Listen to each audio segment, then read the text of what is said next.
Good evening to all the participants. I welcome you to our 126th webinar. Today is the second webinar for us after the morning session, which was a drama on the GST implications. Now we have Advocate Janani and Advocate Abhinav Vaidyanathan, who are going to give a talk on the implications of the amendments to certain TDS and TCS provisions made by the Finance Act of 2020. I mean, this is a very recent topic, and it will be a very interesting one. I'm pretty sure about it. So I thank them once again to have consented to give the talk on this. We look forward to this talk. And once their presentation is over, we can have the general discussion round where you can put in your queries, or you can give your thoughts, or you can supplement the topic on which they're talking on. So all the best, guys. Over to you. Thank you. Thank you, Prithvi. A very good evening to everyone.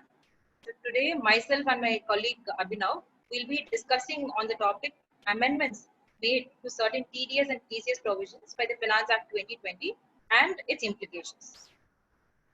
So to start with, we'll be first discussing on the TCS provisions brought in under Section 206C, followed by TDS provision amendments. So under the TCS, amendments were brought in by inserting two subsections, 206C 1G and 206C 1H. So we'll be talking about these two subsections and also the implications that might occur on introduction of these two subsections. Later, we'll be dealing with TDS provisions under Section 194O, that is TDS on e-commerce operators, Section 194J, it's TDS on professional and technical services, and 194N, TDS on cash withdrawals from a bank. So now, before starting with the amendments that were brought under Section 206C, let us first understand, or let us first read what Section 206C is, or what is the meaning of tax collected at source. Tax collected at source is the tax that is generally payable by the seller, which he will collect it from the buyer at the time of sale. Now, under the Income Tax Act, it is the Section 206C which governs this provision, and says it governs the goods on which the seller has to collect tax from the purchases on the goods sold to him. Now, when does this seller has to collect is provided under subsection 1, which says either at the time of debiting of the amount payable by the buyer to the account of the buyer, or at the time of receipt of such amount from the said buyer, either by way of cash or by issue of check or draft or any other mode, whichever is earlier, the seller is liable to collect TCS from the buyer on a certain percentage depending upon the goods. Now, there are different percentages for goods categories under different categories, which is provided under 206C subclause 1. Now, one important point that we need to note here is that the TCS is exempted in a scenario where the buyer who buys the products or the goods from the seller does not trade those goods, but if he uses it for any manufacturing, processing, or producing some other article, then in such circumstances, the seller is not liable to collect TCS from the buyer. Next, we'll move on to the newly introduced TCS provisions by the Finance Act 2020. So first, we'll be dealing with Section 206C 1G. So now, Section 206C 1G is TCS on the foreign remittances made by a buyer outside India through an LRS and sale of overseas store package. So this was introduced with the Finance Act 2020, and it is to be effective from 1/10/2020. So now this section is divided into two clauses. One is TCS on the remittances which is made by a buyer outside India under the LRS scheme, and two, subclause B deals with TCS on sale of overseas store package. So this subsection, it provides the manner in which the provision of TCS work. Like for example, it says the nature of transaction, who has to collect the TCS, when this TCS has to be collected, what is the prescribed limit on which the seller is liable to collect TCS. There are some exceptions also which is provided in the subsection where the provisions of TCS is not applicable, and what is the rate of TCS that has to be collected. Now, subsection 1G clause A deals with remittances under LRS. So this subsection provides where every person being an authorized dealer who on receipt of amount from a buyer on a payment made outside India under the LRS scheme is liable to collect TCS at a certain percentage. Now, this subsection provides that it is the authorized dealer who will collect the TCS.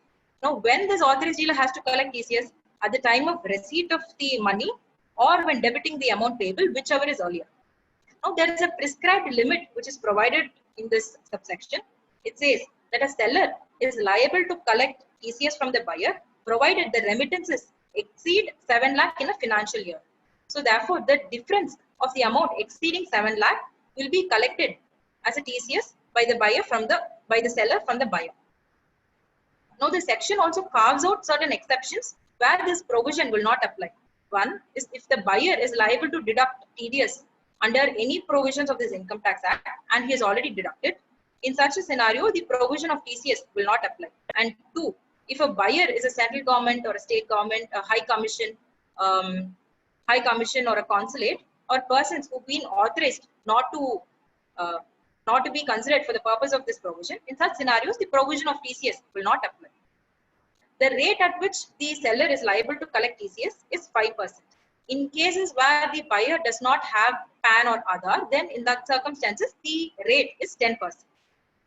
So there is one important thing that has to be noted here in subclause A. That is, this subsection A, subclause A provides for a proviso which carves out an exception in a particular circumstance. So this prescribed limit of 7 lakh is not applicable in a case where a buyer makes some remittances outside India for an overseas tour package. In such scenario, an authorized dealer is liable to collect TCS from the buyer irrespective of the amount. So this 7 lakh limit is not applicable in a case where a buyer makes any remittances outside India for overseas tour package. So this is a proviso which carves out an exception for a particular transaction. Now second, subsection 1G clause B. So this is with respect to sale of overseas tour package. So this is a scenario where every person being a seller who sells an overseas tour package on receipt of amount from the buyer who purchases such package is liable to collect TCS from such buyer. So here the subsection provides that it is the seller who will collect the TCS from the buyer. And here also, when the TCS will be collected is the same as provided under clause A. That is at the time of receipt of money or when debiting the amount payable, whichever is earlier.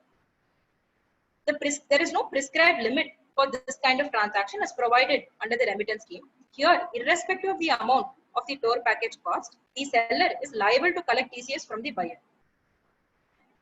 There are the exceptions that are provided under clause A is the same for clause B also. And the rate of TCS also is 5%. And in case where the buyer does not have any Aadhaar or PAN, it is 10%.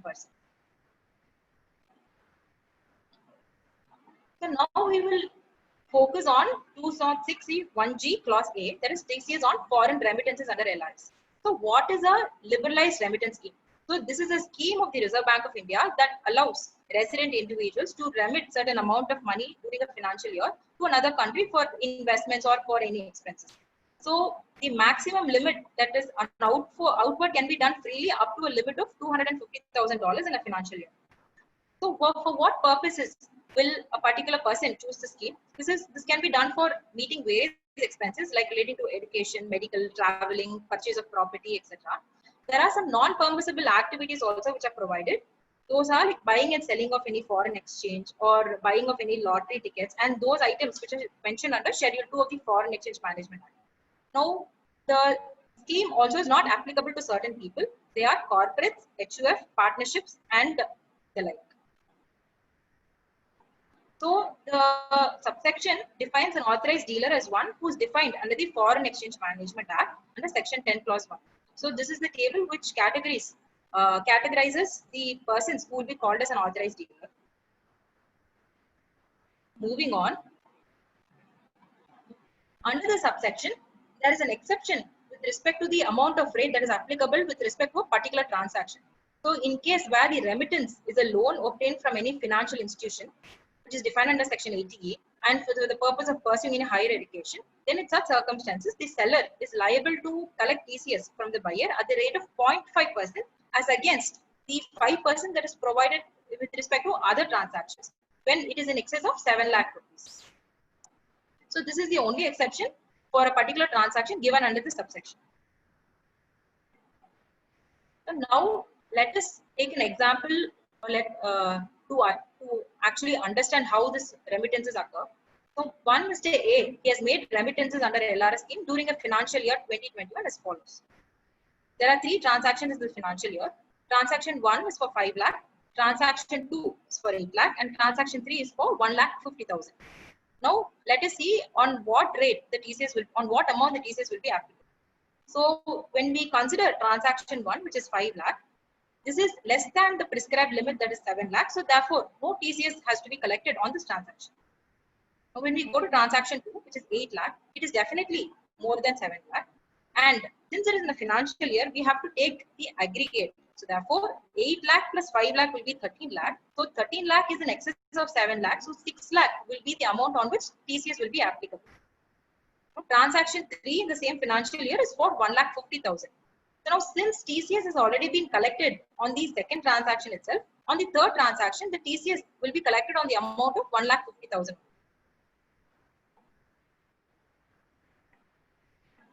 Now, let us go into the next subsection, that is TDS on overseas tour package. So the subsection defines like this: every person being a seller of an overseas tour package program who receives any amount from a buyer, being the person who purchases such package, shall at the time of debiting the amount payable by the buyer or at the time of receipt of such amount from the buyer by any mode, whichever is earlier, collect from the buyer a sum equal to 5% of such amount as income tax. So what is an overseas tour package? So this has been defined in the explanation to the subsection, which says overseas tour package as any tour package which offers visit to a country or countries or territories outside India and includes expenses incurred on travel, for stay, for boarding or lodging, or any expenditure of similar nature in relation thereto. So now that we have seen what is the definition of an overseas tour package and we have read the section, let us see some interesting issues that may occur on applying these provisions. So the first scenario is a tour package is sold by Thomas Cook to Mr. X. Now, in this scenario, whether TCS is liable to be collected from the buyer or not. So this is a simple case where Thomas Cook is a seller of an overseas tour package to Mr. X, who is a buyer of that package. So in this scenario, TCS will be applicable at the rate of 5%. There is no doubt. Now, second scenario, whether the provision applies to a non-resident tour operator also. Now, let us go back to the definition again. So, the section reads as every person being a seller of an overseas tour package, program package, who receives any amount from a buyer, being the person who purchases such package. So, the term seller does not distinguish between a resident or a non-resident. The word used is seller. So on a plain reading, we would see that this particular provision will apply even for a non-resident tour operator also. But to look at that practically, will it be applicable for a non-resident seller? For example, how will a non-resident seller collect TCS and remit to the government? How will it be practically possible? So all those questions may arise because on a plain reading of that section, the seller does not qualify as to whether that it should be applicable only to a resident or a non-resident. Now, while seeing this particular example, let us go back to 206C 1G clause A, where we were discussing about remittances under LRS, where we discussed on a particular exception that is being provided through a proviso.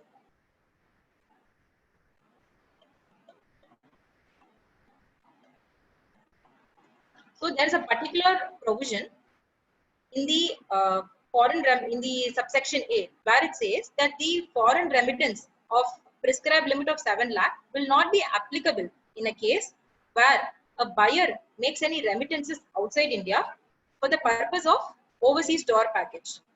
So therefore, in such scenario, the authorized dealer is liable to collect TCS from the buyer in such kind of transaction. Now, maybe this provision which has been brought in to bring in such an exception is for the purpose of covering a scenario where a non-resident seller sells an overseas store package to a buyer. So we can maybe think that the parliament, for the purpose of making a non-resident seller to come within the ambit of TCS, has made a proviso in section subclause A, wherein it excludes a scenario where a buyer makes any remittances outside India for the purpose of overseas store package, and in such scenario, the authorized dealer is liable to collect TCS from the buyer irrespective of the amount.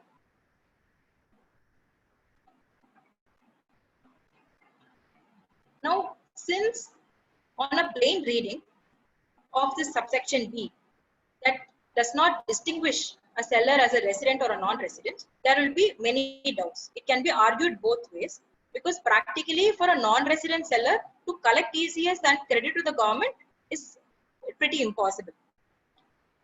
Now, for this purpose, I would like to refer to this particular subsection called 195 in the Income Tax Act, which is a tedious provision, where it says any person who is responsible for making payment to a non-resident shall, at the time of credit of such income to the account of the payee, will deduct income tax thereon at the rates in force.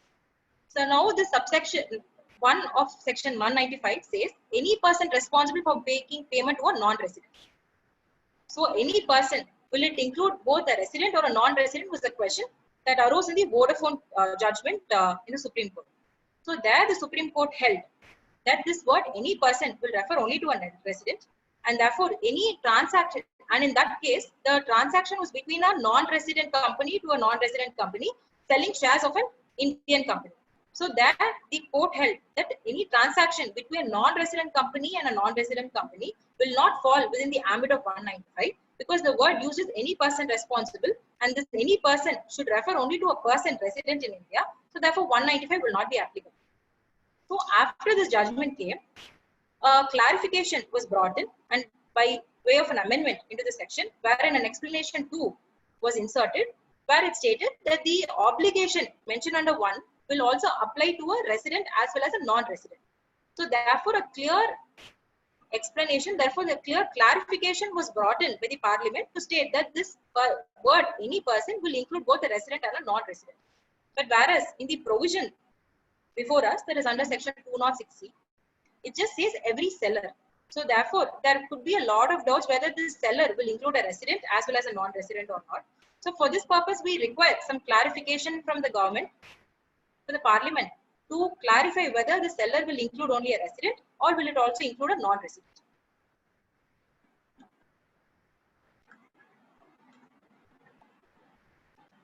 Now let us go to the third scenario, where when Mr. A from Italy is booking through a tour operator in India for sightseeing in Nepal and Bhutan, whether the Indian tour operator is liable to collect TCS from the buyer.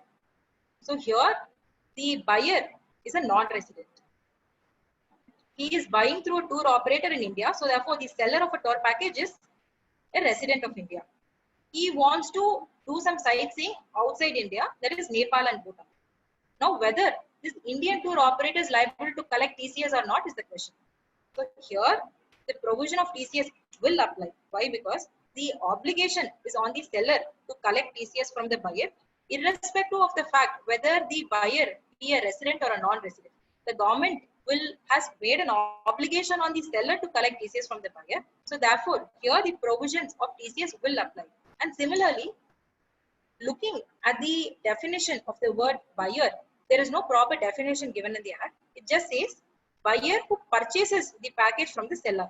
So therefore, this buyer can also include a resident as well as a non-resident. So on a plain reading of the subsection, we can come to an understanding that this buyer would also include a resident as well as a non-resident. So therefore, in this particular scenario, the Indian tour operator is liable to collect TCS from the buyer, irrespective of the fact whether he is a resident or a non-resident. Now, the fourth scenario is, will the provision of TCS be applicable if a buyer independently purchases air tickets, books hotel through a website? So here is a scenario where the buyer, he goes to a website independently books an air ticket, independently books a hotel, and does everything independently. So there is no package in this. So the words used in the section is overseas tour package. So whether this kind of transaction will fall within the ambit of the definition overseas tour package is the question that will arise. So here TCS will not apply because this is not a package that has been sold to the buyer, since the buyer purchases everything individually. So therefore TCS will not be applicable in a scenario where individual purchases are made, because this is not in the nature of a package program. Next scenario is whether a student traveling abroad for education will attract TCS provision. Suppose I am going to Canada to do higher education. So through an agent, I am booking for my hostel, I am paying my tuition fee, and I am also paying for the air ticket. Now, whether the amount that I am paying to this agent or an overseas tour package seller, whether this will fall within the ambit of an overseas tour package for it to attract TCS provision or not is the question. So the answer is, I am not paying the money to the agent for the overseas tour package. I am paying the money for my education purpose. So therefore, this visit or this program or this education traveling that I'm going to abroad will definitely not fall within the ambit of overseas tour package, and therefore the provision of TCS will not apply.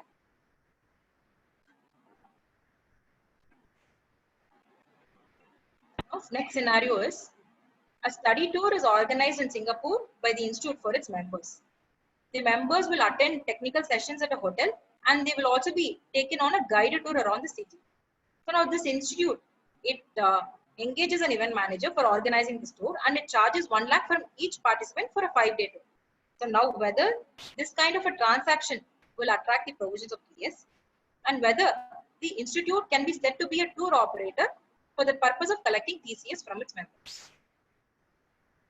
So the first issue that we need to see is whether this kind of transaction will attract the provisions of 206C 1G clause. So here there are two things that they are doing. One, the members are taken for a technical session, and they are also taken for a guided tour around the city, for which the institute charges them a lump sum amount of 1 lakh. Now, if there could be a bifurcation between the technical session that is attended and the guided tour, then in such scenario, the TCS will be applicable on the guided tour which is taken around the city. But the institute here, it charges a lump sum amount of 1 lakh, which is being paid by the buyer. So since you cannot bifurcate between the expenses that is being made there, in this scenario, the TCS provision will apply on the entire tour package. Now the second question is whether for the purpose of collecting TCS, institute is said to be a tour operator or not. Now, going back to the definition or going back to the subsection B of 206C, it says every person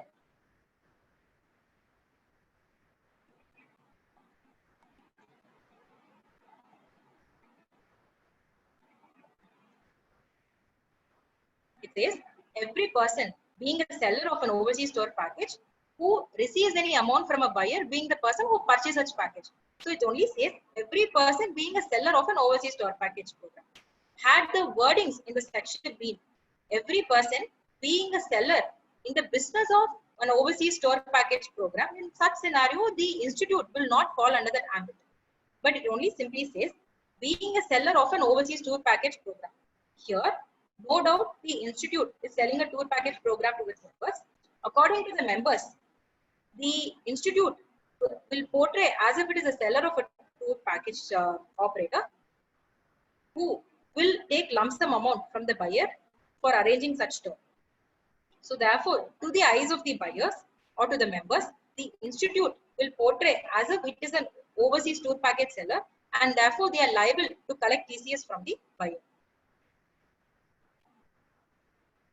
Now the next scenario is where a tour operator has a package for multiple visits through multiple places in India and abroad. Whether TCS is applicable only for that portion of the cost of overseas visit or on the entire tour cost. So suppose I buy an overseas tour package program which offers visits to multiple places including India. For example, I am going on a religious visit where I cover portions of both India and outside India. in such scenario whether TCS is applicable on the portion where I visit outside India or it will include on the entire tour cost. So now the section defines overseas tour package as anything which offers a visit to a country or country outside India. Now, this package definitely offers me a visit to a country outside India. If the tour operator is able to bifurcate between the expenses of me traveling to the Indian portion and to outside India portion, then the TC is applicable only on the portion where I visit to a country outside India. But generally, practically what happens is that they give you a lump sum bill. They give you a bill stating that this is the amount that you'll have to pay for the package that I'm providing to you. So practically, it is not possible for them to bifurcate and give. So in such scenarios, the TCS will apply on the entire portion of the tour cost.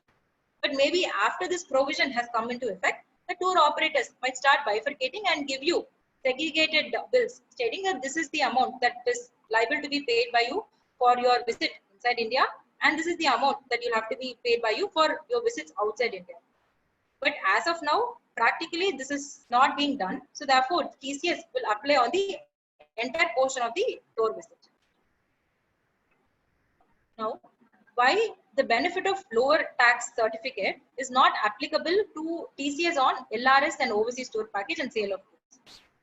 So there is this particular subsection under section 206C, that is subclause 9, which states that an assessing officer on an application which is made by a buyer or a licensee, wherein he stated reasons that he is eligible or he should be eligible for a lower tax rate than what is prescribed in the section, then on looking at the reasons, the assessing officer can grant him a lower tax rate. However, this is applicable only on under certain circumstances provided under subclause 1 and subclause C of 206C. Now a question may arise, why is sub 1G, 1H or even 1F where there is sale done to given motorcycle sale, why are these being excluded from the provision of getting a lower tax benefit certificate? So this has to be clarified. Maybe a representation can be given to the department asking as to why these are not being included under 206C9 to obtain a lower tax certificate.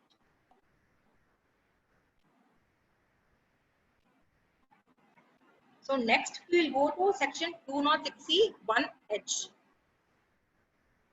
So this is TCS which is collected on the sale of goods. So this was introduced by the Finance Act 2020 with effect from 1/10/2020.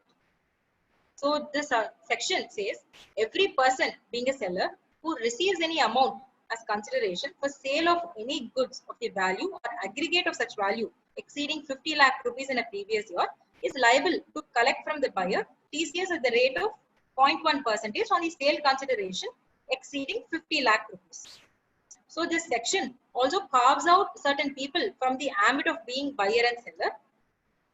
It says that the buyer means those person who buys goods from the seller but does not include a central government, a state government, embassy, high commission or a local authority who's been defined under subsection 20 of section 10, or those people who have been notified by the central government not to be levied TCS on them. The section also defines seller as to mean those sellers whose total sales, gross receipts or turnover from the business carried on by it exceeds rupees 10 crore during the financial year immediately preceding the financial year in which the sale of goods is carried out shall be liable to collect such TCS. So therefore, the section says not all sellers are liable to collect TCS at all times. Only those sellers whose total or gross receipts exceed 10 crore during the financial year preceding the year in which the sale has taken place, only those sellers will be liable to collect TCS from the buyers. So therefore, the sellers have to be scrutinized every year to see whether they have exceeded the threshold limit of 10 crore rupees in the particular financial year preceding the year in which the sale has taken place. The provision also only covers goods and not services. And there are circumstances where the provision of TCS is not applicable. There are certain exemptions provided in the section. No TCS will be applicable in case where there is an import or export of goods. And also, no TCS is to be collected if the seller is liable to collect TCS under any other provisions of section 206C, or where the buyer is liable to deduct TDS under any other provision of the act and has already deducted such amount. So here, in this case, the TCS will be collected on the sale of goods at the rate of 0.1%, and in case of non-PAN or non-Aadhaar cases, the rate shall be 1%. So let us go into some practical aspects or issues that may arise while applying this provision. Now, first scenario is sales made prior to 1/10/2020 and consideration is received after 1/10/2020. So like we discussed, the provision is applicable from 1/10/2020. So now let us go back to the section and let us read it again. It says,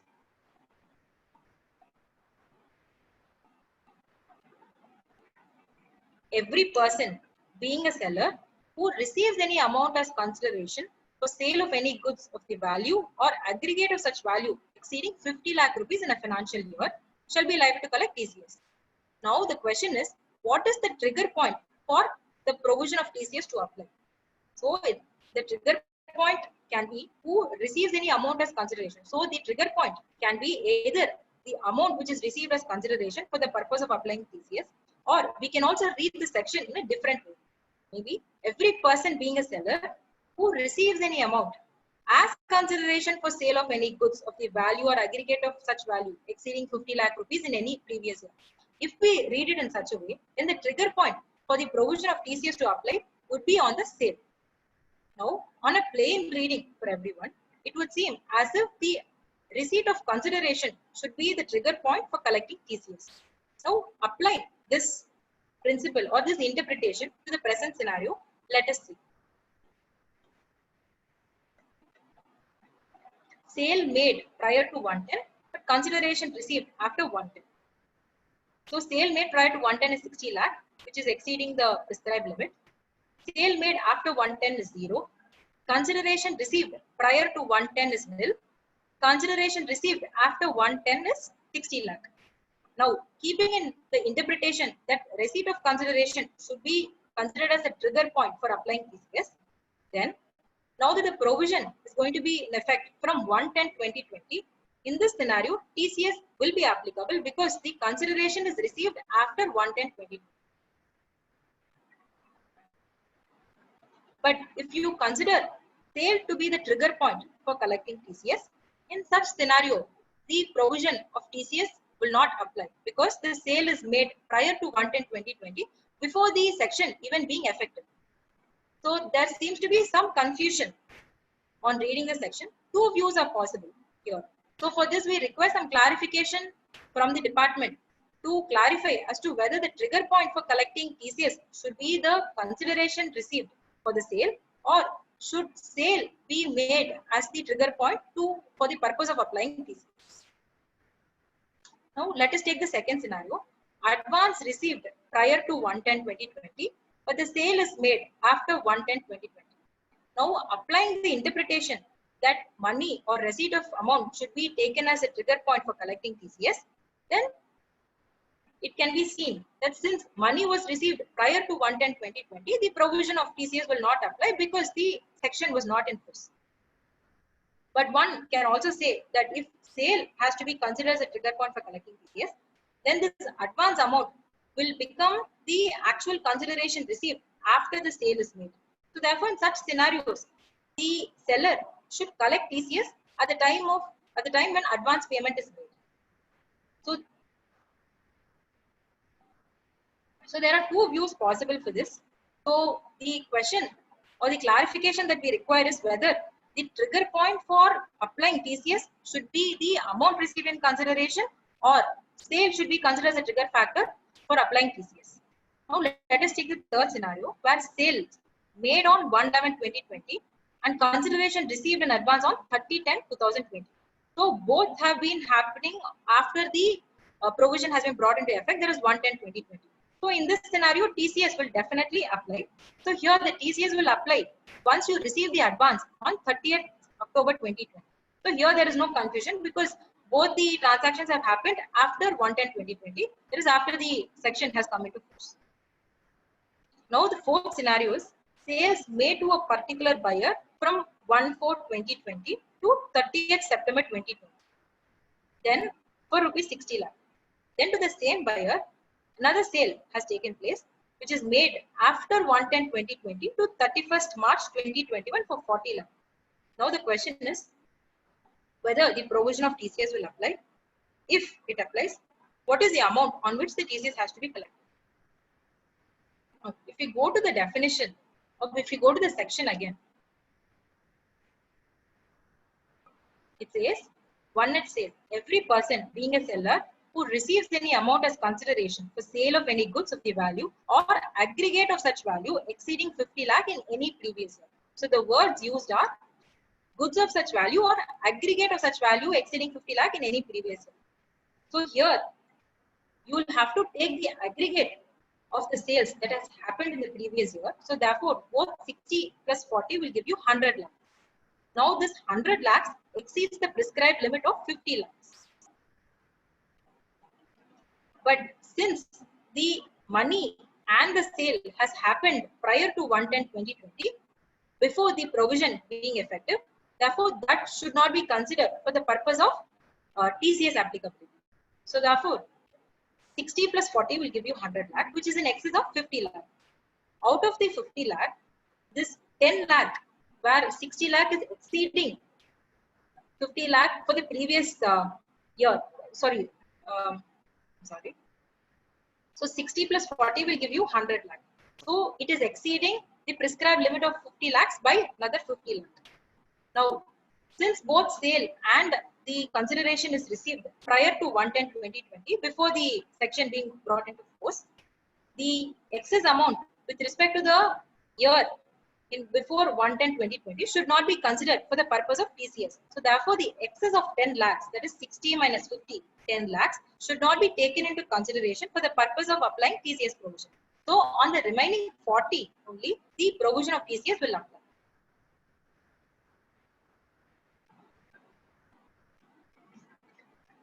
Now there could be some important issues here. So whether the transaction of sale of shares and securities would be covered under section 206C 1H. So now the section says sale of goods.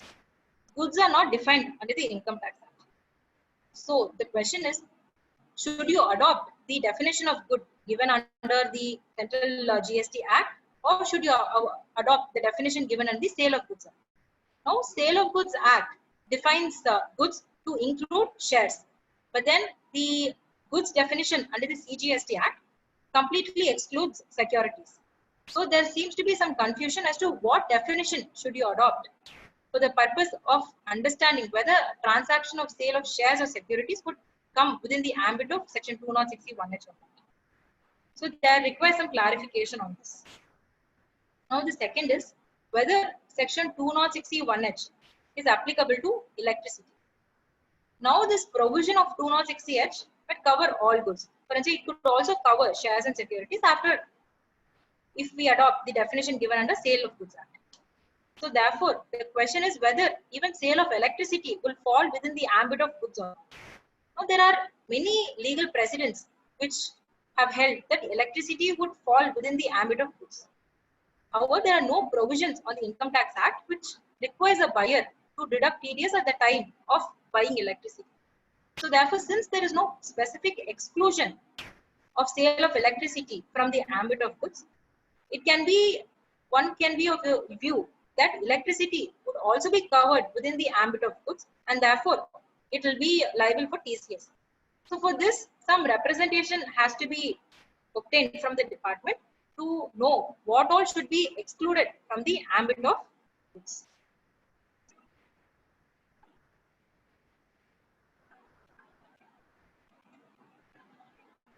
So next we'll be dealing with amendments made to the TDS provision, which will be taken over by us. Good evening to everybody. So, thank you, Janani. Now, for the next 30 to 40 minutes, I would be dealing with certain amendments made to the TDS provisions by the Finance Act 2020. I would be specifically dealing with three provisions, one being 194O, which was inserted through the Finance Act 2020, Then section 194J, wherein an amendment was brought about to change the rate at which TDS needs to be deducted for fee for technical services. And the last provision would be section 194N, which talks about TDS on payments made by banks in cash. So to just give a brief background of what tax deducted at source is, TDS is part of direct tax. Now it has to be deducted by a person for certain payments made by him to another person. Now TDS is one of the modes of collection of taxes by which a certain percentage of amount are deducted by a person at the time of making or crediting certain specific nature of payment to other person, and the deducted amount is remitted to the government's account. Now TDS provisions act as a powerful tool or instrument to prevent tax evasion as well as expand the tax net of the government. Now the chargeability for income under the Income Tax Act is created through section 4 subsection 1, which is charge of income tax, where any central act enacts that income tax shall be charged for any assessment year at any rate or rates. Income tax shall be charged at that rate or those rates. Now subsection 2 to section 4 specifically creates a charge for TDS. Now in respect of income chargeable to income tax shall be deducted at source and paid in advance if it is so deductible or payable under the provisions of this act. With this background about TDS, I would first like to deal with section 194O. Section 194O provides for TDS on payments made by e-commerce operators to e-commerce participants. This particular provision was inserted through the Finance Act of 2020. Now the objective behind inserting this provision can be inferred from the memorandum, wherein it states that in order to widen and deepen the tax net by bringing the participants of e-commerce within the tax net. Now this particular provision of section 194O will come into effect from 1st October 2020. Section 194O provides that where an e-commerce operator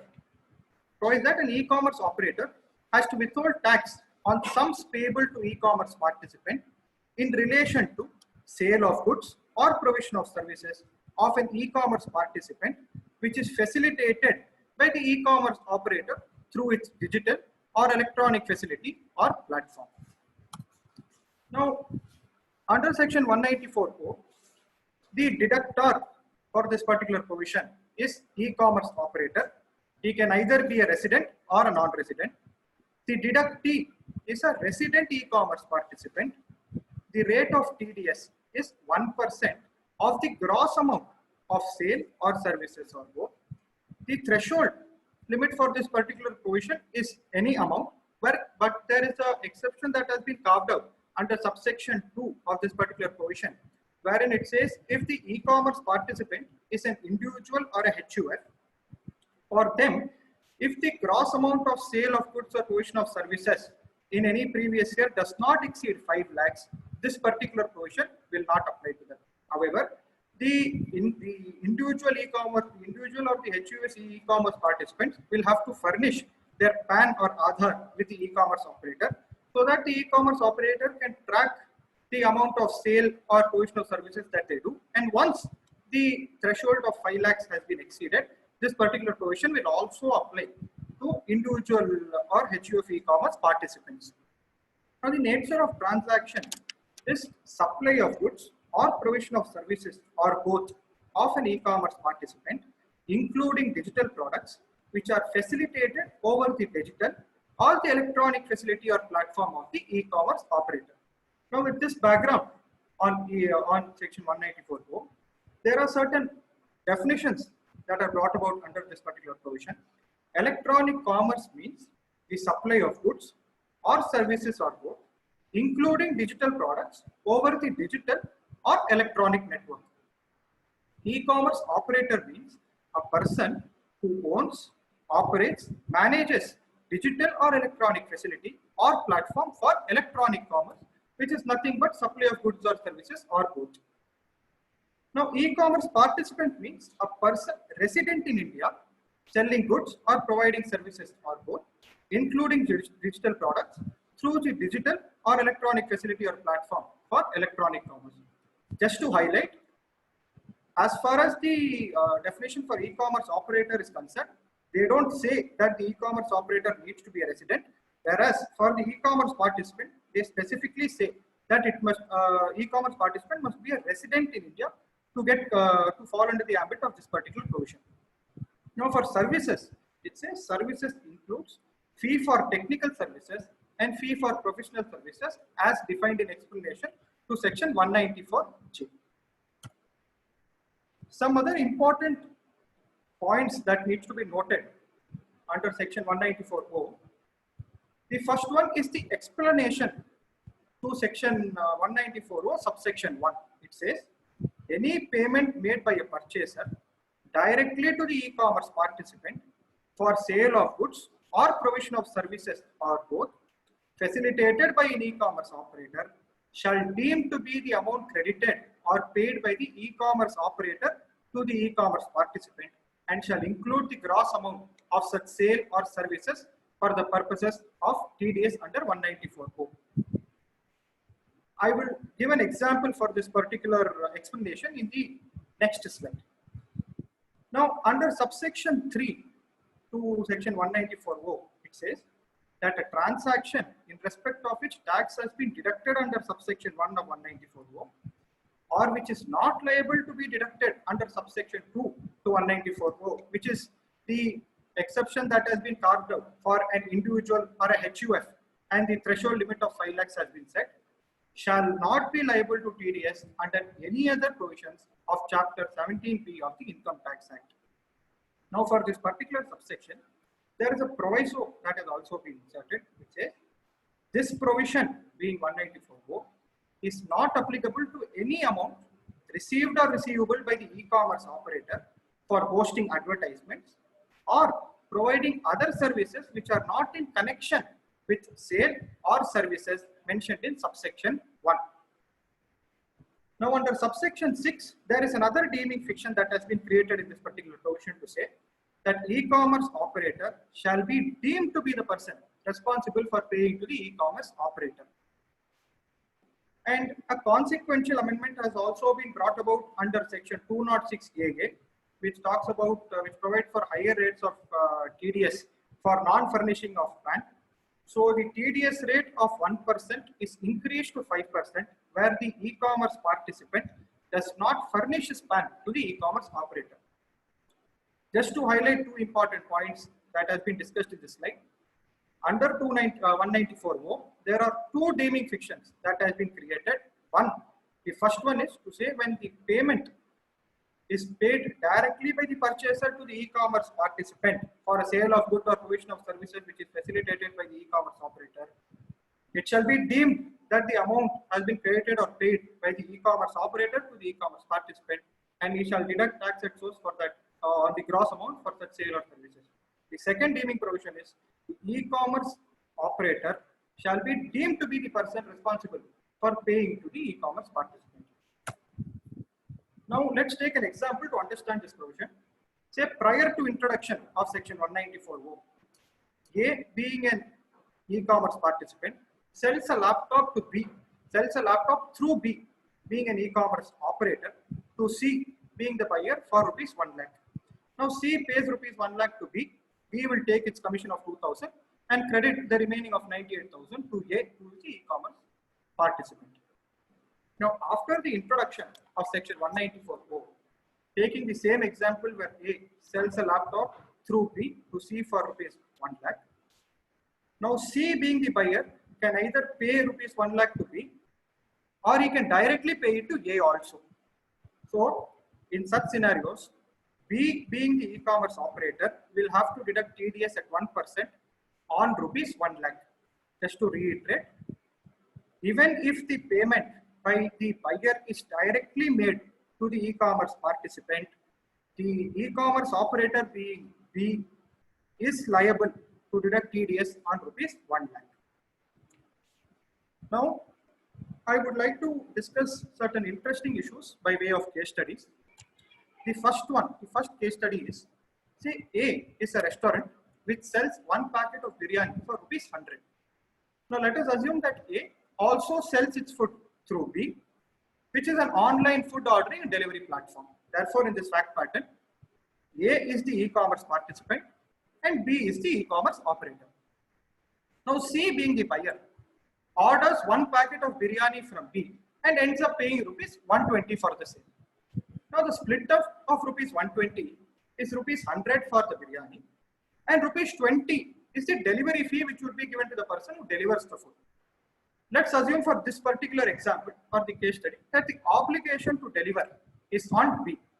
In other words, the delivery of this particular biryani to C will be done by a person who is employed by B, who is the e-commerce operator. The commission of B is 5%. Now, in this fact pattern, on which amount should B deduct TDS? Should it be on rupees 95, which is the price of biryani minus the commission of B, or should it be at rupees 100, which is the price of biryani plus the commission of B, or the third scenario is should it be on 120, which is the price of biryani plus the commission plus the delivery fee. Now, the provision under subsection 1 to 194 provides that the ECO at the time of credit of amount of sale or services or both to the account of ECP deduct 1% on gross amount of such sale, services or both. I will come from the descending order. On the third scenario of whether TDS should be deducted on rupees 120, the split is 100 rupees is the price of biryani and 20 rupees is the delivery fee which would go to the person who delivers the food. Therefore, in this particular fact pattern, since the obligation to deliver is on B, that is, the employee of B delivers this particular food, therefore, rupees 20 is not the income of the ECP and therefore, TDS must not be deducted on rupees 120.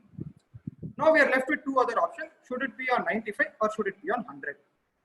Just to reiterate, the provision says the ECO must deduct TDS deduct at 1% of the gross amount of such sale or services or both. Since the term used is gross amount, TDS must be deducted on rupees 100, including the commission, because the term used is gross amount. With this, I would like to move to the second case study. Now, the underlying facts for the second case study are similar to that of the first case study. I have just added one more layer to the fact to say the obligation to deliver is on D, and who can be an individual, HUF or company. It's not on B. So in such scenarios, on which amount should B deduct TDS? Now when the delivery is done by D, who can be an individual or a HUF or a company also. Now in this particular fact pattern, what happens is there is one e-commerce operator which is B, and there are two e-commerce participants being A and D. A sells one packet of biryani through B, and D facilitates the service of delivering the same. Therefore, under this fact pattern, there are two e-commerce participants and one e-commerce operator. Therefore, as far as rupees 100 is concerned, we will have to deduct 1% on 100 and credit the balance to A. And for rupees 20, which is the delivery fee, we will deduct 1% on 20 and credit the remaining to D. Just to keep in mind, if D is an individual or a HUF, there is a threshold of 5 lakhs that is there until which they are exempted from this particular provision.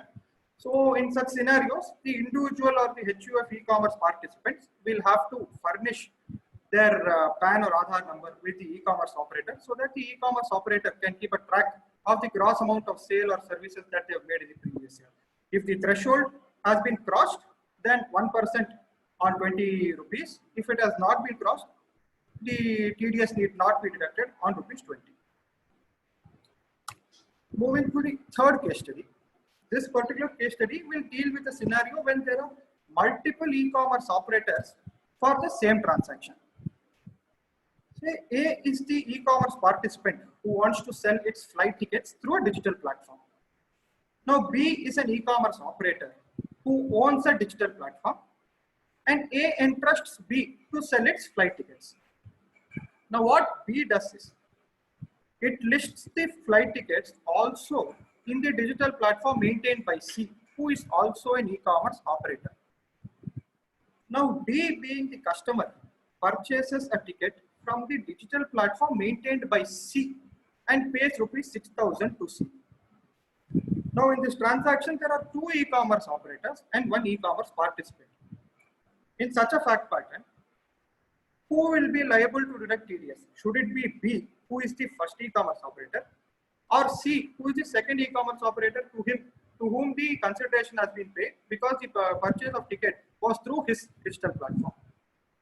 From a bare reading of the provision, it creates an implication as to say, as far as B, who is the first e-commerce operator, is concerned, his e-commerce participant is A because he sells the flight tickets through the platform of B. As far as C, who is the second e-commerce operator, is concerned, the e-commerce participant becomes B because he facilitates the services for selling these flight tickets. Therefore, the implication that can come about is when C receives 6,000 from D, the customer, he will have to deduct TDS on 6,000 at 1%, then pass on the remaining to B. B will again have to deduct 1% of 6,000 and credit the remaining to A. So the same amount of 6,000 will suffer TDS twice. To my mind, that is not the that might not be the intention behind which this provision has been brought about. A clarification can be, we can expect a clarification from the CBDT for the same. To my understanding, the liability to deduct TDS in this particular fact pattern should be on B. And I just wanted to highlight that as far as the GST law is concerned, same the e-commerce operators are bestowed with the liability to collect tax at source for the supplies that are facilitated through their digital platform. And there is an FAQ that has been released by the Law Committee of GST Council on 28 September 2018, where the similar question was brought about before them to say, what happens when there are two e-commerce operators for a particular transaction? Who should be collecting TCS? Should the first one collect it or the second one collect it? The FAQ is answered in a manner to say that TCS is to be collected by that ECO who is making the payment to the supplier for that particular supply. So in this fact pattern, B is the person who would be ultimately making the payment to A, and therefore we can expect a clarification for the same from the board. Moving on to the last case study. Say MLX is an e-commerce operator which provides an online platform for buying and selling of goods. Now the business activity of MLX is to connect people who intend to sell and those who intend to buy products. The transaction of buying and selling is not facilitated by MLX. Now let's understand this case study through an example. Say A is willing to sell this piano on the MLX platform. He will enter the details of the piano and his contact details also, where various buyers can go through the platform, and say B is willing to purchase the same. Now since B is interested in buying this particular piano, he might visit A's house to check the condition of that particular piano and subsequently end up purchasing the piano also and pay the consideration directly to A. Now in this particular fact pattern, will MLX be covered under section 194? To my mind, what MLX merely does is that it only advertises the products on its platform.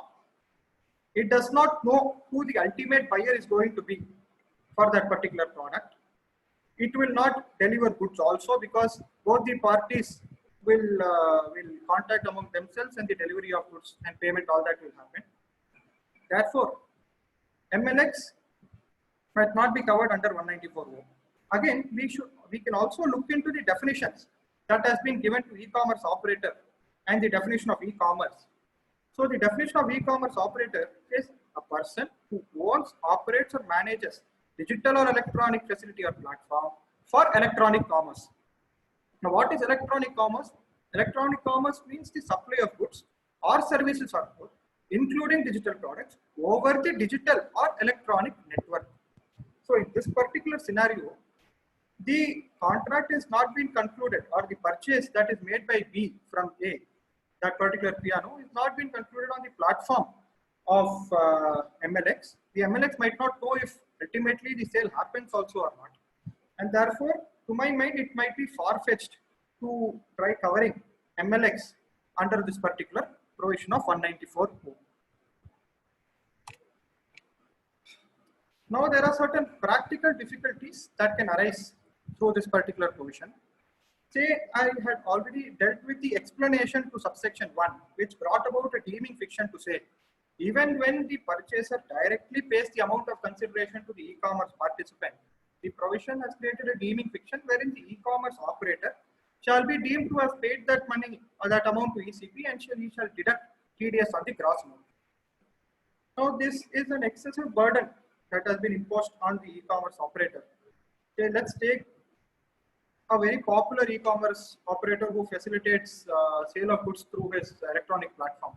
He might have various e-commerce participants and various e-commerce buyers who would be buying the products. So it would be difficult to keep a track of the direct payments made and to contact the e-commerce participant to get that money back and remit it to the government by deducting 1%. We should also keep in mind that the definition of e-commerce operator does not restrict it to resident only. It can either be a resident or non-resident. Therefore, in cases of non-resident e-commerce operators, it becomes even more cumbersome for them to keep a track of the transactions where the purchaser directly pays the amount of consideration to a resident e-commerce participant.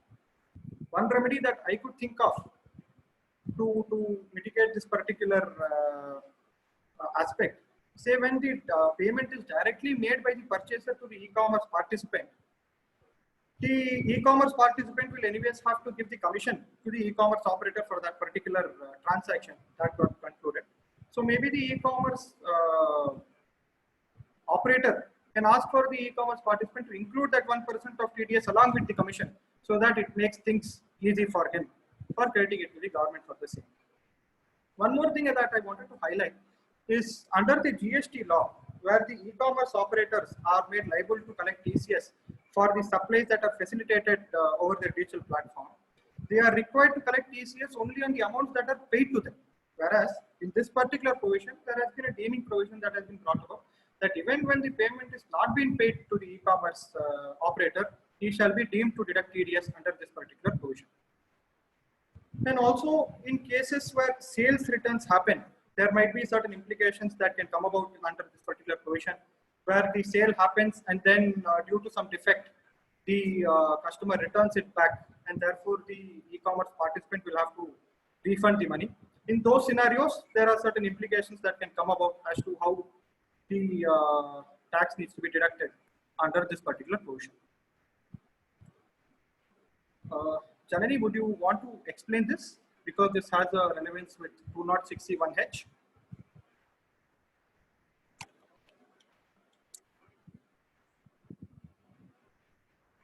Hello.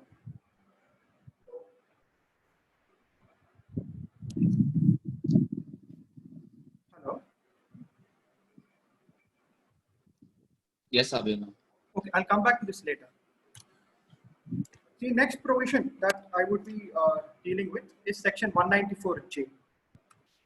Now, section 194J provides for TDS for fees for professional services or technical services. Now, 194J provides that any person not being an individual or a HUF who is responsible for paying to a resident any sum by way of fee for professional services or fees for technical services or any remuneration or fees or commission by whatever name called, other than those that are which is deductible under 192, or royalty or any sum that is referred to in section 28. Now, the Finance Act 2020 has brought about two amendments to the rate at which TDS needs to be deducted under 194, which are the withholding tax rates for fee for technical services under section 194J has been reduced to 2% from the previous rate of 10%. But it is important to note that the withholding rate of tax for fee for professional services is retained at 10%.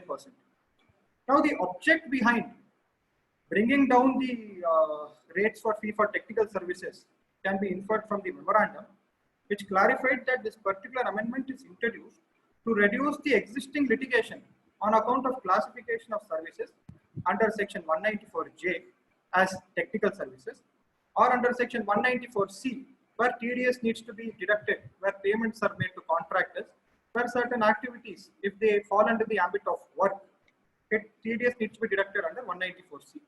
Now the rate at which TDS needs to be deducted at 194C has always been 2%. Since there was various litigation going on classification of services between 194J under technical services, which had 10% prior to this amendment, and 194C, which had 2%. So in order to reduce this existing litigation, they have brought down this rate to 2% to make it equal to that of 194C. However, I again reiterate that the withholding rate for fee for professional services is retained at 10%. As far as the royalty is concerned under section 194J, the definition of the term royalty for the purpose of 194J is same as it is provided in explanation 2 to 917 of the Income Tax Act. Till assessment year 2021, the consideration for sale, distribution or exhibition of cinematograph films was excluded from the definition of royalty. This exclusion has been removed from 2021 onwards.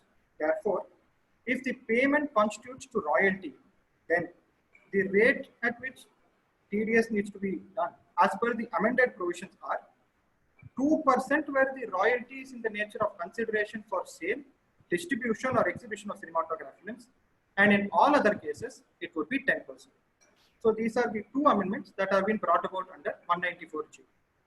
Now I would be concentrating on the amendment that has been made to the rate of TDS for fee for technical services, which has been reduced from 10% to 2%, for which it is imperative to see as to how FTS and FPS have been defined under the Income Tax Act. Now fee for technical services under 194J shall have the same meaning as it is in explanation 2 to clause 7 of subsection 1 to section 9. Now the definition is fee for technical services means any consideration, including any lump sum consideration for rendering of managerial, technical or consultancy services, including provision of services of technical or other personnel, but does not include consideration for any construction, assembly, mining, or say consideration which would be income of the recipient chargeable under the head salaries. Now explanation to section 194J defines the term professional services as any service rendered by a person in the course of carrying on legal, medical, engineering, architectural profession or profession of accountancy or technical consultancy or interior designing, so on and so forth. Therefore, by looking at these two provisions, we can see that under the definition of fee for technical services, they say any consideration for rendering any managerial, technical or consultancy services. And if we come to the definition of professional services, they also use this term where services rendered by a person in the course of carrying on the profession of technical consultancy. Now with these two in mind, let's look at one case study. Now ABC Limited is an advertising agency. It hires certain independent consultant professionals to advise its clients on say various marketing and advertising services. The consultant professionals use their technical skill and knowledge to advise the clients of ABC Limited. For this particular advice that they make to the clients of ABC Limited, they are also paid a fees for the same. Now, should this fees that is paid to the consultant professionals be classified as fee for technical services or fee for professional services?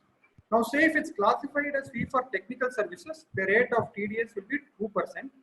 Whereas if it's classified as fee for professional services, the rate will be 10%. Now with this particular case study in mind, let's just go back to the definition. Okay, because a concrete answer, definitely it cannot be said that in this particular case study, the services provided by the technical or the consultant professionals would qualify for fee for technical services or professional services, because under the definition of fee for technical services, they use the term any consideration that is received for rendering managerial, technical or consultancy services. And for fee for professional services also, they say that any service rendered by a person in the course of carrying out his profession for technical consultancy. Therefore, in such cases, it would be difficult to classify a particular service that are provided by the consultant professionals to whether they should be classified as fee for technical services or professional services, maybe we can expect a clarification from the board for classifying the same when it comes to consultancy services specifically. Now the second case study, say ABC Limited is constructing a building. B is a technical person who is an engineer who comes for inspecting the site and after inspection gives a technical report. ABC Limited pays fees to B for the services provided by him. Now in this particular case study, should the fees paid to B be classified as FTS or FPS? At least for this particular case study, to my mind, it can be classified as fee for professional services because the definition of fee for professional services specifically states that services rendered by a person in the course of carrying the profession of engineering. In this particular case, since it's an engineer who comes for inspecting the site and also say gives a technical report, it must be classified under fee for professional services, and the rate at which TDS needs to be applied is 10%. However, an alternative argument can be taken to say that the technical personnel has applied his technical skill and knowledge and has provided the technical report. Therefore, it must be FTS at 2%. But to my mind, this can be classified as fee for professional services, and 10% needs to be rate at which tax needs to be deducted. Now, as far as the scope of professional services are concerned, CBDT has issued certain notification circulars to bring under the ambit of certain services, say rendered by sports persons, umpires, referees, coaches, event managers, commentators, etc. So any service rendered by these persons would be classified as fee for professional services, and the rate at which TDS needs to be deducted is 10%. There's also another circular which says payment made by the third-party administrators to hospitals will also fall under the scope of professional services, and therefore rate at which TDS needs to be deducted is 10%. So to just conclude with this particular provision, there can be litigation. The intent behind reducing the rates of fee for technical services to 2% was to reduce the litigation between 194C and 194J. But by reducing this particular TDS to 2% for fee for technical services, there can be many more litigations that can come up, because for the clash of classification between fee for technical services and fee for professional services, we may expect certain clarifications from the CBDT to maybe classify certain services as technical and certain provisions as services professional services, or maybe they can go about and maybe reduce the TDS rates for professional services also to 2%. So the last provision that I would be dealing with is section 194N. Now section 194N provides for where TDS needs to be deducted for payments of certain amounts in cash. This particular provision was inserted through Finance Act 2019. It read as every person being a banking company to which Banking Regulation Act applies, a cooperative society engaged in the business of banking, or a post office who is responsible for paying any sum, or as the case may be, aggregate of such sum in cash in excess of 1 crore rupees during the previous year to any person hereinafter referred as the recipient from one or more accounts maintained by the recipient which means with the banking company or cooperative society of the post office. At the time of payment of such sum, deduct an amount equal to 2% of such sum exceeding 1 crore rupees as income tax. Now this particular provision has been substituted by the Finance Act 2020, wherein a revised provision has been brought about.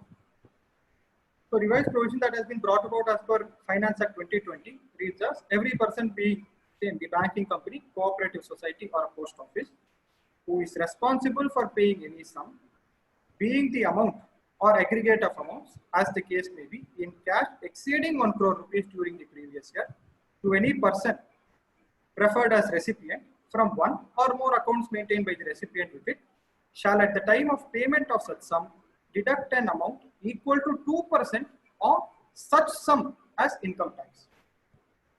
There is also a proviso that has been inserted to say, in case of recipients who have not filed returns of income for all three assessment years relevant to 3 previous years, for which the time limit to file the return of income under 139(1) has expired, immediately preceding the previous year in which the payment of such sum is made to him. In such a scenario, the tax should be deducted on the following rates. That is, if the amount paid in cash exceeds 20 lakhs but does not exceed 1 crore, the withholding rate of tax would be 2%. Whereas, if the amount paid in cash exceeds 1 crore, the TDS rate would be 5%. Now, in this provision, I would like to highlight on a particular point where the phrase used in 194N before its substitution was, the person responsible to pay in cash needs to deduct and sum equal to 2% of such sum exceeding 1 crore rupees. Now, this has been substituted, wherein the substituted provision uses the phrase deducts an amount equal to 2% of such sum. The sum exceeding 1 crore has been changed to such sum. Now, this can bring about a doubt whether it should be on the whole amount or an amount that exceeds 1 crore. Let's take an example. A withdraws rupees 1.5 crores. Now, should TDS under section 194N be deducted on rupees 1.5 crores or rupees 50 lakhs, which is the amount that has exceeded the sum of 1 crore rupees? Now, to my mind, if we read the provision as a whole, even though the substituted provision uses the phrase deducts an amount equal to 2% of such sum, that such sum should be read as sum exceeding 1 crore. But we will have to wait and see if through litigation, if the same interpretation is taken. But the intention to me seems clear that TDS under 194N should be applied to any amount that exceeds 1 crore rupees. And say in cases where a recipient does not file his return of income for all 3 assessment years as provided in the proviso, then the threshold limit has been reduced to 20 lakhs and the rates will apply accordingly. Now, question can come about whether TDS applies on cash withdrawals from a single account of the account holder or multiple accounts should be reckoned together. Now, this answer can be seen in the wordings of the provision itself. The phrase used in the provision is one or more accounts maintained by the recipient. Therefore, cash withdrawals from all the accounts of the same person should be considered in aggregate for reckoning the threshold limit of 1 crore rupees. Now, a subsequent question can come about to say, how should section 194N be applied in case of cash withdrawals involving joint accounts? Now, let's take an example. Say A and Mrs. A have individual accounts in a bank. So they also have a joint account in the same bank. Now, A has withdrawn up to 90 lakhs from his individual account in cash, and Mrs. A has not made any withdrawal from her individual account. Let us assume subsequently Mrs. A withdraws 12 lakh rupees from their joint account in cash. Now, in such a scenario, will section 194N apply? As far as the bank is concerned, section 194N should apply because the phrases used in the provision is one or more accounts maintained by the recipient. So, as far as A is concerned, he also is a person who maintains this particular account. But considering this particular fact pattern, because the individual bank account limits of threshold of 1 crore has not been crossed either by A or Mrs. A, a practical solution can be maybe Mrs. A can write a letter to the bank intimating that she was the one who withdrew that 12 lakh rupees, and if they see the individual bank accounts of A and Mrs. A, the threshold of 1 crore rupees has not been exceeded and therefore 194N should not be applied. So therefore there are two possible views for the same. However, we can expect a clarification or maybe wait and watch as to how this pans out because it is a debatable issue. With this, we come to the end of the presentation. Hi, Abhinav. Yeah. Hi. I'm sorry, I had some issue unmuting myself. No problem. I'm just taking you back to that provision. Yeah. Yes. Yeah. So, as Abhinav explained, now we have an idea as to how section 194O works. So that the liability to deduct TDS is on the e-commerce operator and credited to the government. Now, keeping this in mind, let us read the proviso under section 206C, which carves out an exception where the provisions of TCS will not apply. So, proviso to section 206C 1H states that the provisions of the subsection shall not apply if the buyer is liable to deduct TDS at source under any other provisions of this Act on the goods purchased by him from the seller and has deducted such amount. Now, the provision which deals with TDS on sale of goods is section 194O. There, the duty to deduct TDS is cast on the e-commerce operator and not on the buyer. Now, keeping this in mind, or this being the case, can the department say that the seller should collect TCS from the buyer because the buyer was not subject to TDS under 194, it is the e-commerce operator. So therefore, the seller should collect TCS from the buyer. Can this be taken as an argument by the department? If that has to be accepted, then it would seem as if both TDS and TCS will be applied on the same transaction. So what we feel is that there is some ambiguity in this provision. So the wordings used in the provision stating that the buyer, if the buyer is liable to deduct TDS, may not be right. Had they used the word, if the particular transaction is already liable to deduct tax at source under any other provision, then this ambiguity may not be there. So according to us, we feel that the wordings used in this proviso to section 206C1H may not be right for using the word buyer. So with this, we conclude our presentation. Just to give a conclusion that various amendments have been brought about, say under TDS and TCS provisions. The intention behind the same is to widen the tax net and widen the tax base. But as we pointed out, there are certain ambiguities that can arise. So maybe we can expect, say, clarifications from the board to clarify the same. With this, I would like to thank the Madras Tax Bar for providing me this opportunity. And I would also like to thank the participants for joining and listening to this presentation. Thank you. Thank you, everyone. Thank you, Janani, and thank you, Abhinav, for this detailed talk on the new amendments under the Finance Act 2020 of TDS and TCS. I mean, this is not a very easy topic to talk on, but then the extensive research done by both of you is commendable.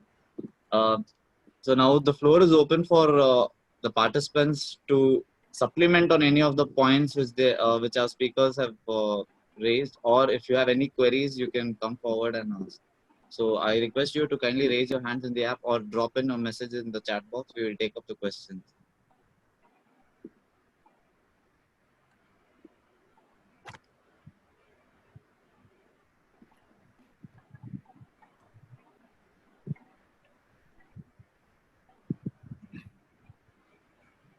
Partha sir. Good evening, Partha sir. Yeah, thank you. Thank you. Excellent presentation, Janani and Abhinav. I have one doubt. Of course, I was not quickly looking at your case study one when you are looking at whether it is FTS or FPS. When you are looking at that, when you have the definition of professional service, I thought there I saw advertisement as also a professional service. And what the case study involving an advertisement and marketing, if that is so, of course, if there is an ambiguity, we can still take advantage of the 2%. So I just wanted to be sure that I understood that correctly. So in the case study one, what I was trying to explain is ABC Limited is engaged in advertising and marketing services. Now they employ or they take the help or they hire consultant professionals for them to provide their consultancy services to the clients of ABC as to how they should go about marketing their products or services. And therefore, an ambiguity can arise whether to classify it as FTS or FPS, because your FTS definition will say any consideration received for any services, say in the nature of technical, managerial or consultancy. And this definition in professional services will include, say, any service that a person carries out for technical consultancy. So it was limited on the point of consultancy services provided by professionals.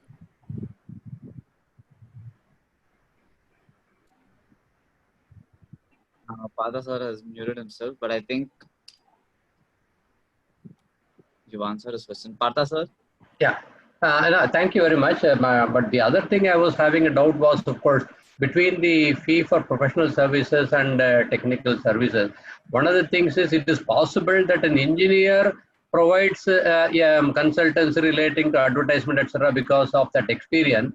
But because of the word use is engineering, therefore, whether what is my qualification is irrelevant. What is the service I am providing, that will determine whether it is professional or it is a technical service. My understanding is correct?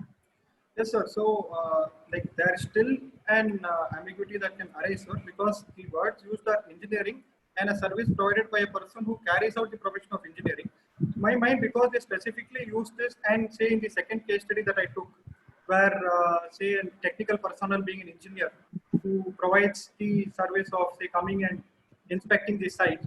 So I felt because it covers engineering and the service provided by the technical personnel being an engineer, so I thought on that premise it would qualify as professional services.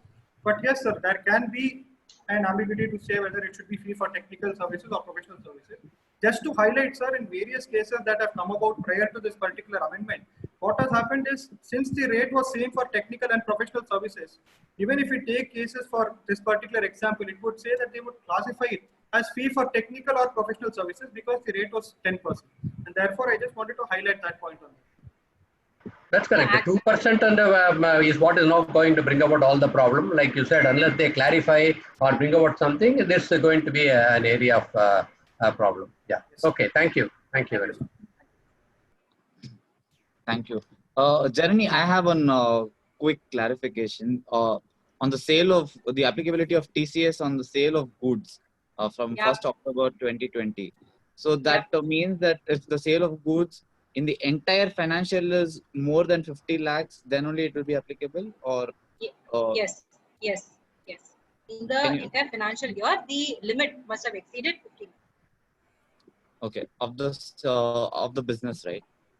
Yeah. Yes. No, see, it's basically the sale of the TCS will be collected on the sale of goods, where the value of such goods has exceeded 50 lakh in the financial year.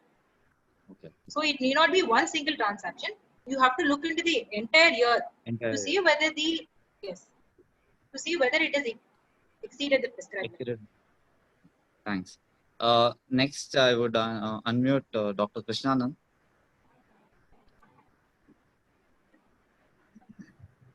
You didn't want to do this. You didn't want to do this, Prithvi. The question is about you. To both the people who just spoke, let me know under what clause is Prithvi going to be charged or taxed for conducting these webinars, because he's basically a legal professional but doing a technical job. On charity purpose, or not on a social purpose, not any. I'm not doing it for any consideration. No. Anyway, I think that's just a hypothetical question. Jeremy, you can answer that. Just to supplement Partha sir, a person with a particular qualification rendering a different service, under what clause is he likely to be taxed is the basic question.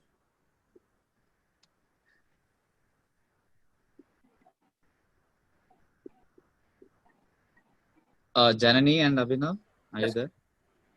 Sorry, I wasn't able to hear the question. Sir, can you repeat it? The question is, a person with a particular qualification, say an engineer or lawyer or a chartered accountant or whatever it is, renders a different technical service and receives remuneration for that. Under what clause is he likely to be charged based either on the profession he professes or the information or the consultancy that he renders? So to my knowledge, it will be based on the profession that he renders. So that is exactly why I asked you. You didn't hear what I asked before. I asked you a specific question. That Prithvi, as of now, is moderating a webinar. He is a lawyer by profession. Assuming he is being paid for conducting the webinar, is he to be charged as a lawyer or as a professional conducting the webinar? So to answer this question, say as far as the definition for professional services are concerned, it says a service rendered by a professional, a person who carries out the profession of legal, as far as the example that you are asking now, say Prithvi is not carrying out any, say, any carrying out any service for Abhinav, yeah. Abhinav, I Yes. said assuming that he is paid. He's not paid. I understand he's not being paid, but assuming that he's being paid for the job that he's rendering, he is a legal professional, but then doing a job of a moderator of a webinar.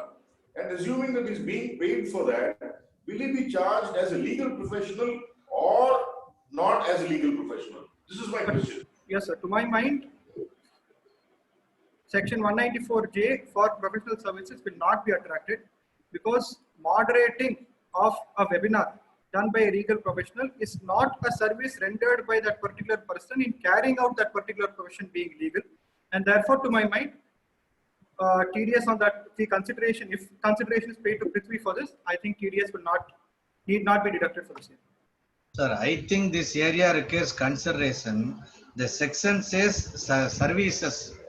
It's Exactly. not need not to be referred to the person who has done it.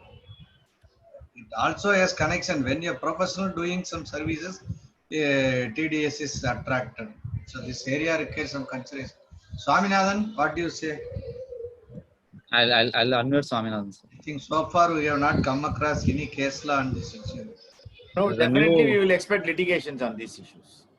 Absolutely. A doctor is Because giving one legal may be advice. an advocate or doing a- another professional services. So whether it is he is an advocate doing it this service or doing it in another way, definitely it is. Sir, before you become a member, give your opinion, sir. You will give it back to you. It is not like that. It is. In fact, they should give a clarity on that. Specifically, the two word which is in the FTS as well as FPS is the technical and those two words in consulting is repetitive both in the first as well as in FTS as well as TFN, which was highlighted by Abhinav very clearly that we will have this problem definitely whether I can take it for 2% or 10%, because he clearly specified that prior to 10% there was no problem. After this 2% and 10% the problem starts. Correct. He has specifically mentioned that. A very good lecture today. Very Wonderful. tough Yes, sir. profession you have taken today. I think we would have Thank made it in two parts. I think we may have one more part. We are yet to touch upon the penal provisions and interest and all. Correct. You have explained what is TDS and TCS. So it's a very good session. Both of you have taken with ease and elegance. And Yes, being sir. a junior, it's after the amendment, always it is a complicated subject, TDS and TCS, when they have to be deducted and what are the liabilities when they have not been done so. And this amendment made more stringent circumstances. Now we have to be, all have to be careful in both TCS and TDS. They have been expanded like anything, even for withdrawals and sales. That's why the most of the chartered accountants says that from 1/10/2020 it will be a problematic position for them. They have No, to no. deduct No, whether it's 50 lakhs prior to after sale. No. The problem is only for the assessees who carry the business. Absolutely. It's always a gold mine for the professionals. Now the Finance Act is going orientation towards the chartered accountant people. Yes. So without them, now you cannot even file a return. So the situation is like that. In GST, for everything you need a signature from the chartered accountant. Previously, it was not so. So the role of chartered accountant became important, and their avenues have opened. So probably we may be authorized tax professionals. In that case, we may have some benefits also. Yes, sir. So there are two more queries. We'll quickly do them, and then we can do the closing. Mr. Sudarshan. Thank you. I've got a couple of aspects. One on the TCS part, one on the TDS part. We'll be happy to get the speakers' reflections as well. On the TCS part, there was a discussion about whether it is applicable for a non-resident seller of an overseas tour program, whether 206C is intended for non-resident seller. Would be happy to hear your views. My contention is, if you look at section 4.2, which was also highlighted by the other speaker when he dealt with the TDS, The chargeability collection mechanism talks either about deduction on sources or paid in advance. It does not talk about collected at source at all under section 4.2. Similarly, when you look at tax treaties as well, the modes that is being recognized because the UN manual for treaty negotiation also talks only about either withholding of taxes or direct assessment, which you can also see it in the MLI provisions as well, where the entry into force is applicable either under the withholding or direct assessment. So tax collected at source as a mechanism is not being envisaged in the tax treaties. So therefore, if a non-resident is being now comes under 206C, let's assume hypothetically applicable, I believe there's a treaty violation, and also section 4.2 does not cover the TCS implications. So we'll be happy to, therefore my view is non-resident seller is not intended and it will violate treaty obligations, also section 4.2. My second question, I'll complete both the questions and then happy to take both the speakers' view. On the TDS part, did you get an opportunity to look at section 204, which was consequentially amended for 194.0, whereby 204 talks about meaning of person responsible for pay. So 204.5 was intended to bring 194.0, but then it says in case of person not resident in India, the person himself or any person authorized by such person or the agent of such person in India, including any person, shall be treated as an agent. So it does not talk about 194.0 specifically. It refers to the entire chapter 17. So therefore, let's take a case where a non-resident entity has to pay to an Indian company a royalty. Now, will he also be responsible under 194J by virtue of the amendment made to 204.5? So these are my two questions. Sir, regards your first question on TCS, like you said, there's nowhere about TCS being envisaged. So, but practically speaking, a seller being a non-resident tour operator, it is impossible for him to, maybe there are some practical difficulties for him to collect TCS and pay to the government. That difficulty is definitely there. So that is why I refer to this another provision, which is provided under 206.1 GA with respect to remittances under LRS, where they have specifically excluded a transaction where buyer remits any amount abroad for overseas tour package. In that scenario, the authorized dealer is liable to collect TCS and pay to the government. So we feel that the provision, if not applicable for a seller being a non-resident under clause B of 1G, I think it will be covered under 1G clause A.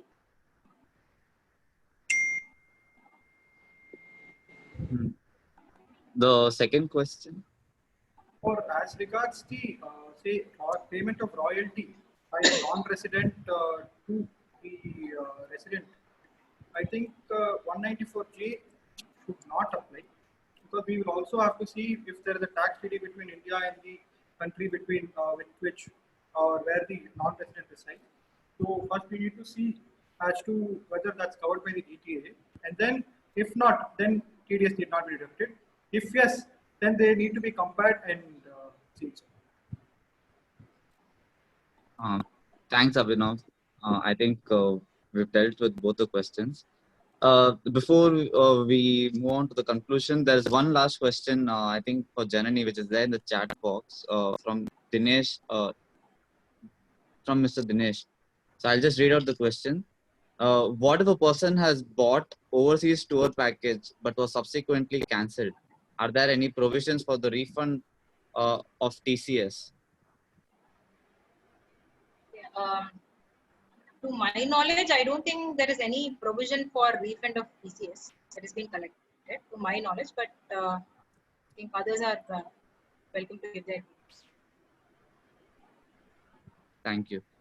But I think they have not spoken about the refund of TCS, but probably there should be some mechanism of such excess payment or wrong payment. Like there should be some mechanism, which we'll come to know later when the things proceed.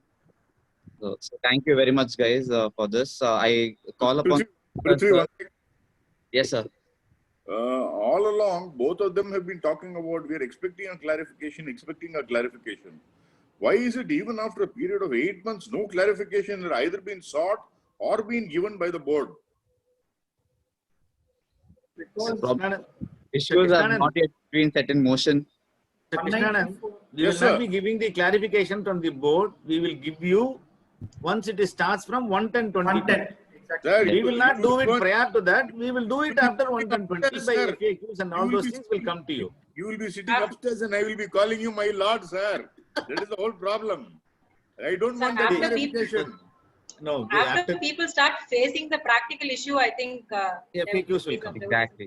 No, actually what I'm trying to impress upon this gathering is that once these doubts have already arisen, why don't we right away start asking for clarifications rather than wait for litigation to come and get the clarification? True.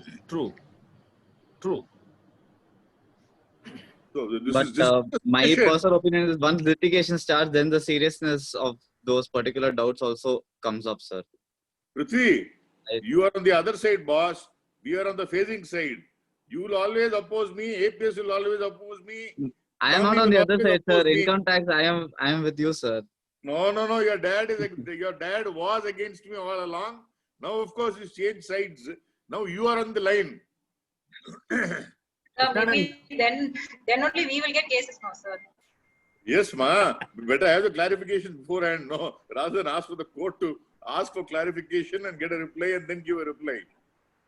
Krishnanand, in fact, actually, this is our 2020 Finance Act. So after that, Corona, there was no result on it because we were concentrating on the Vivad Se Vishwas and those schemes. FAQs were coming on that.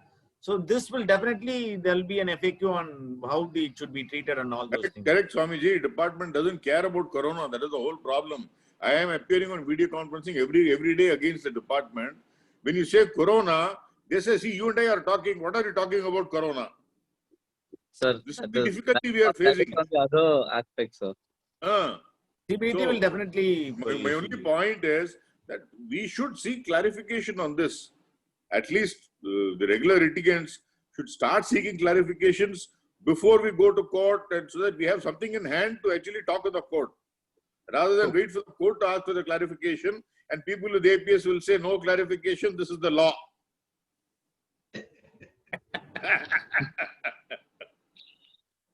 What APS? Ultimately, it will be settled by the court, sir. Why you want a clarification from the board? You will get a judgment from the court, sir. அப்புறம் நமக்கு என்ன வேலை? Good. Fantastic session conducted by both of them. They went through the provisions very well, explained the things very well. Really appreciable. Yes, sir. Thank you, sir. The board will come up with the clarifications and recommendations by tax research unit. I think it will be in process. So being a new act, it will come one after one. Yes, sir. I call upon Swaminathan, sir, to kindly tell a few words for concluding this session. And Wonderful session today.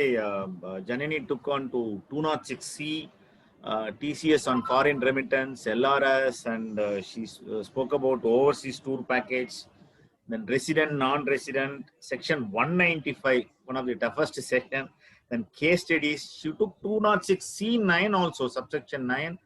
Then she took on 206C1H, TCS on sale of goods, most complicated section. She has taken out how the 50 lakhs will be applicable with the 0.1% as well as the 1% prior to after sales after 110-2020. And she took two important issues which is very, very important, that sale of shares and securities as well as the sale of electricity.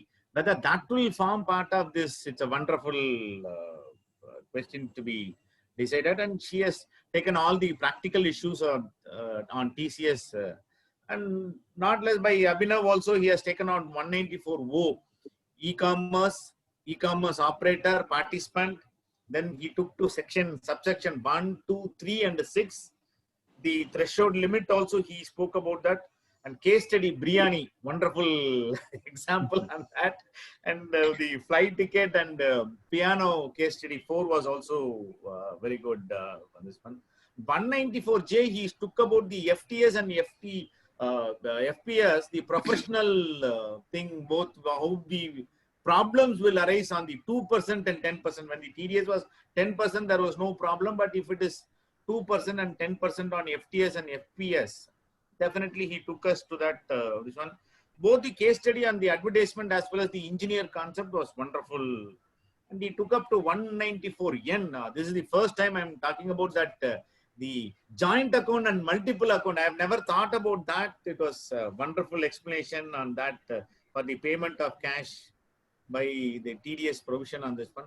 Beautiful topic, wonderful session. I should, on behalf of the Madras Tax Bar, on behalf of all the participants, thank you so much to Janani as well as to Abhinav for this wonderful session. Thank you so much. Thank you, sir. Thank you very much. Thank you very much. Thank you, sir. Thank you very much, Swaminathan sir. And thanks Janani and Abhinav, as sir has already elaborately put, not a very easy topic to talk on. Without Prithvi, Yes, I'd like sir. a word after you finish recording. No. Oh, yes, sir, sure. So I think without any precedence on hand talking on these topics, we'll definitely have a lot of ambiguities, and there'll be a lot of queries which are sometimes not answerable also until we have some clarity on those things. So you both of you have dealt very well with this, and thank you once again for this wonderful session, and thank all the participants for joining us. We will be putting up this session in our YouTube channel also. So the link will be shared once it is uploaded. Thank you once again all. Stay safe and take care of yourselves. Prithvi, one sec, yeah. I said after recording one line.